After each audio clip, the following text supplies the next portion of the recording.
नमस्कार दोस्तों, स्वागत है आपका मेरे यूट्यूब चैनल पर।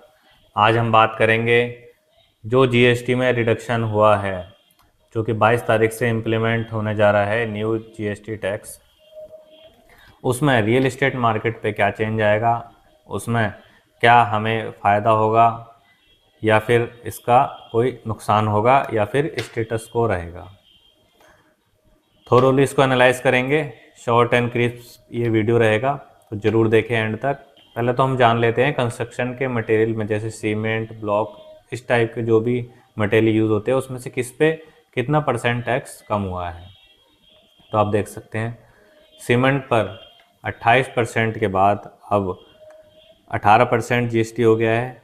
मार्बल ब्लॉक्स पे 12% से 5% हो गया है। ग्रेनाइट ब्लॉक्स पे 12 से 5% हो गया है।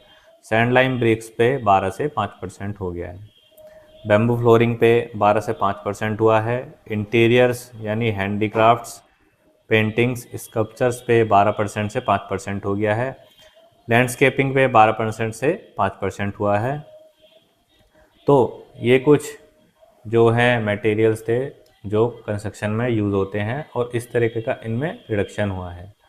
तो इसका कितना फ़ायदा जो है बायर्स को आगे होगा, इसको हम एनालाइज करते हैं। देखो दोस्तों, रियल एस्टेट में काफ़ी कॉम्प्लेक्सिटीज़ होती हैं, इतना इजी नहीं होता प्राइस को अटेन करना।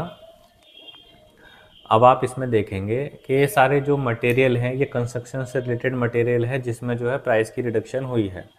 तो बहुत ही मामूली 1 से 5% के बीच में जो है एंड यूज़र को इसका बेनिफिट मिल सकता है।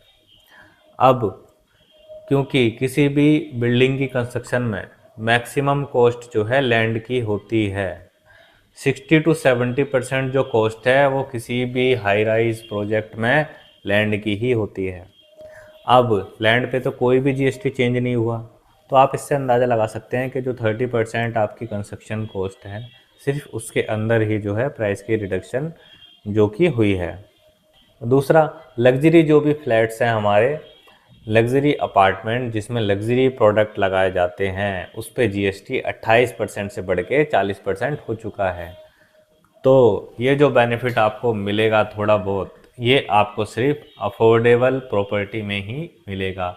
लग्जरी प्रॉपर्टी पे आपको थोड़ा सा और ज़्यादा पैसा देना पड़ सकता है। तो हाँ, मार्केट के लिए ये न्यूज़ एक अच्छी है। जिन भी कंस्ट्रक्शन मटेरियल पे जो भी जीएसटी कम हुआ, मार्केट में इसका अच्छा जो है रिजल्ट आएगा, सेंटीमेंट अच्छे होंगे। और बाकी डिपेंड करेगा कि जो बिल्डर है वो आगे जीएसटी का कितना बेनिफिट जो है एंड यूज़र को पास करेगा। ये जीएसटी जो गाड़ियों पे लग रहा है वो तो कार कंपनीज़ ने बहुत ही जल्दी जो है ट्रांसफ़र कर दिया, क्योंकि वो एक सिंपल प्रोसेस है जी। 28% से 18% हुआ तो उसमें कैलकुलेशन वेरी क्लियर है। लेकिन इस केस में इतनी इजी कैलकुलेशन नहीं होती कि जी इतनी फास्ट जो है एंड यूज़र को पास कर दिया जाए। ये आगे हम कई महीनों में इसका जो है एनालाइज देख पाएंगे कि जी बिल्डर ने कितना जो है जीएसटी का बेनिफिट आगे पास किया एंड यूज़र को या नहीं किया। जैसा कि आपने देखा होगा, जब आरबीआई रेपो रेट कम करता है तो ये ज़रूरी नहीं कि सारे बैंक उसी बेस को लेके आगे जो है इंटरेस्ट की दरों को कम कर दे। जैसे आरबीआई ने 100 बेसिस पॉइंट अगर रेपो रेट कम किया है तो बैंक आगे अपने हिसाब से 50 बेसिस पॉइंट भी कंज्यूमर के लिए कम कर सकता है या 80 बेसिस पॉइंट भी कर सकता है, या वो नहीं भी करता, वो अपना मार्जिन बढ़ा लेता है। तो ऐसे ही प्रॉपर्टी में हो सकता है कि बिल्डर अपना मार्जिन बढ़ा ले और कस्टमर के लिए प्राइस को सेम ही रखे। और प्रॉपर्टी के प्राइजेस पे इसका क्या इफ़ेक्ट पड़ेगा? बहुत ज़्यादा प्राइजेस कम नहीं होंगे, या तो सेम रहेंगे प्राइस, या फिर जो लग्जरी हाई एंड प्रोडक्ट हैं उन पे उनका प्राइसेस बढ़ सकता है। तो दोस्तों, कैसा लगा ये वीडियो? इसी तरीके की अपडेट जानने के लिए हमारे चैनल को सब्सक्राइब करें, लाइक करें एंड शेयर करें, और हमारे व्हाट्सएप एंड कम्युनिटी ग्रुप से भी आप जुड़ सकते हैं। और दोस्तों, आप प्रॉपर्टी को लेके कंफ्यूज हैं कि जी प्रॉपर्टी मुझे कहाँ लेनी चाहिए, हाई राइज में अगर प्रॉपर्टी ले रहे हैं तो कौन सा फ्लोर लेना चाहिए, इनसाइड फेसिंग या आउटसाइड फेसिंग, तो इस पर आप हमसे कंसल्टेशन ले सकते हैं। धन्यवाद।